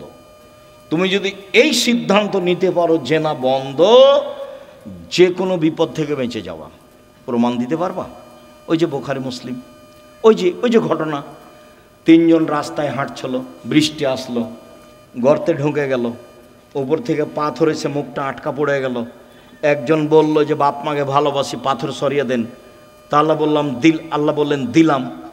একজন বলল যে একটা লোককে কাজে নিয়েছিলাম, অর্ধেক দিন কাজ করে চলে গেল, টাকা দিতে চাইলাম, নিল না। আমি ওর টাকা বাড়াতে অনেক গরু ছাগল করে দিলাম। একদিন এসে বলছে আমাকে টাকা দেন। আমি বললাম গরু ছাগল নিয়ে যাও। আমাকে বলছে মজাক করবেন না। না, মজাক করিনি, তুমি সবই নিয়ে যাও। সবই নিয়ে গেছে। তো এই কাজটা যদি ভালো করে থাকি পাথর সরিয়ে দাও, বলে দিলাম। তার একজন বলছে আমার চাচাতো বোনের সাথে আমি জেনা করতে চেয়েছিলাম, তো আমাকে 200টা স্বর্ণ মুদ্রার কথা বলেছিল। আমার চাচাতো বোন ভেবেছিল আমি গরিব মানুষ, টাকা সংগ্রহ করতে পারবো না স্বর্ণ মুদ্রা। আমি হাড় ভাঙা পরিশ্রম করে লম্বা সময় 200 দিরহাম দেনার জমা করে তাকে দিলাম। আমি জেনায় বসেছি, জেনা করব। তখন আমাকে বলছে দেখ আল্লাহকে ভয় কর, আমাকে অসতী প্রমাণ করিস না। দেখ তুই আল্লাহকে ভয় কর, আমাকে জেনাকারিনী মহিলা হিসাবে গণ্য করিস না, আমাকে অসতী প্রমাণ করিস না। তা আমি অন্যায় করিনি, উঠে গেছি। তো দাও তাহলে পাথর সরিয়ে দাও। তা আল্লাহ বলছেন দিলাম। এ দেখেন, বোঝা গেল না কথা? আর এদিকে আল্লাহ বলছেন অনাহান নাফসা আনিল হাওয়া ফাইনাল জান্নাত হিয়াল মাওয়া। কেউ যদি নিজেকে অশ্লীল কাজ থেকে ঠেকাতে পারে, আমি আল্লাহ তাকে জান্নাতুল মাওয়া দিলাম। আপনি রাতের লম্বা আলোচনা আছে, বক্তব্যের রেকর্ডিংয়ে আছে, সেখান থেকে নেবেন। আপনাকে নেওয়ার জন্য আন্তরিকভাবে অনুরোধ জানিয়ে কয়েকটি জরুরি কথা, চলাচল বন্ধ করে কথা শুনবেন। আর আমি কোনো সময় আসলে আমার একটা অনুরোধ রক্ষা করবেন, কাজ মাথায় করে নিয়ে আসিয়েন না। আপনি যখন রাস্তায় হাঁটেন, গল্প করেন, তখন আপনার কাজটাকে আমি ঘৃণা করি, আমাকে ভালো লাগে না। আর আমি আমার কথার উপরে খুব বিশ্বাসী যে আমি কোরআন হাদিসের কথা বলি। আমার জীবনে আমি কোনোদিন রূপক অপ্রয়োজনীয় কথা বলিনি। তো আপনার হেঁটে বেড়াটা, আপনার গল্প করাটা, আপনার চায়ের স্টলে বসে থাকাটা, এটা আমি ঘৃণা করি।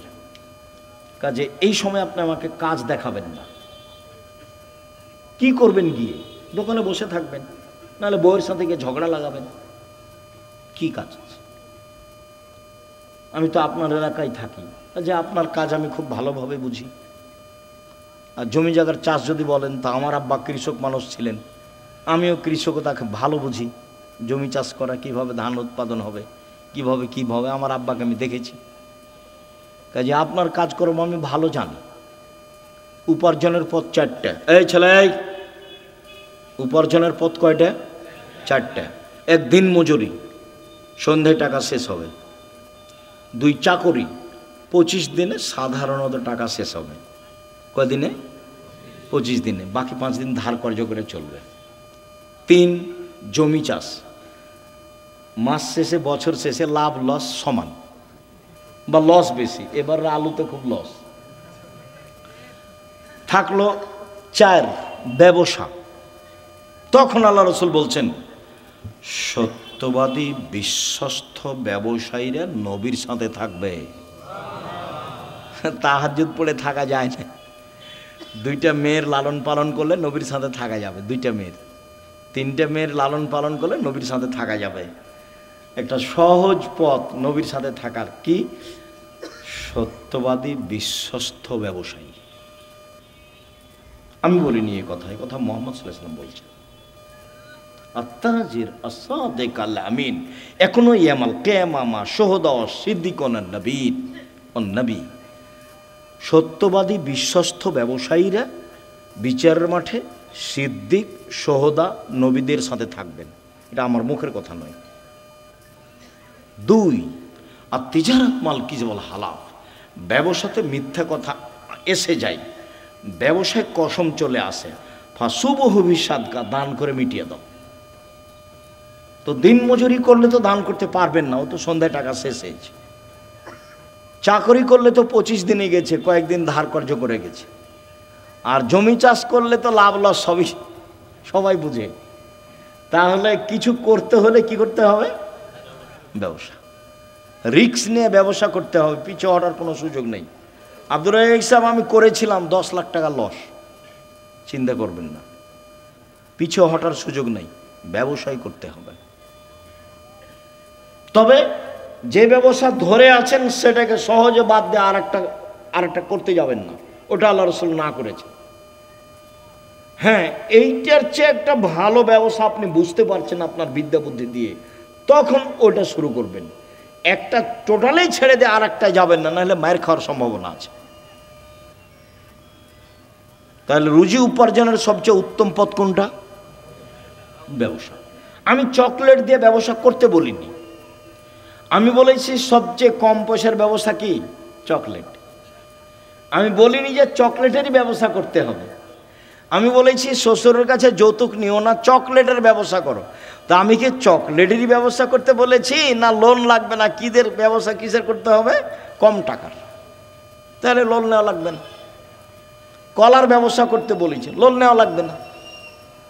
আর কলকাতায় হিরোইন কিনে ঢাকায় বিক্রি করতে নিষেধ করেছি, শ্বশুরের কাছে টাকা নিতে নিষেধ করেছি, খুব শক্তভাবে নিষেধ করেছি। এবং এ কথা বলেছি, ভিক্ষা করা টাকা দিয়ে চাউল কিনে ভাত খেয়ে ইবাদত কবুল হবে, শ্বশুরের কাছে যৌতুক নিয়ে এসে টাকা দিয়ে চাউল কিনে ভাত খেয়ে ইবাদত কবুল হবে না। শ্বশুরের কাছে টাকা নেওয়া জুলুম, ওটার নাম কি? যৌতুক। সন্ধ্যা হতে হতে টাকা ফেরত দিতে হবে, দিতেই হবে যে কোনো মূল্যে। নিজে উপার্জন করে খেতে শিখো, দিন মজুরি করে খাও, সহজ পথ। ব্যবসা করো ছোট, সহজ পথ। শুকরিয়া, জাযাকুমুল্লাহ খায়র। সম্মানিত দিনী ভাই বোন, আপনাদের সাথে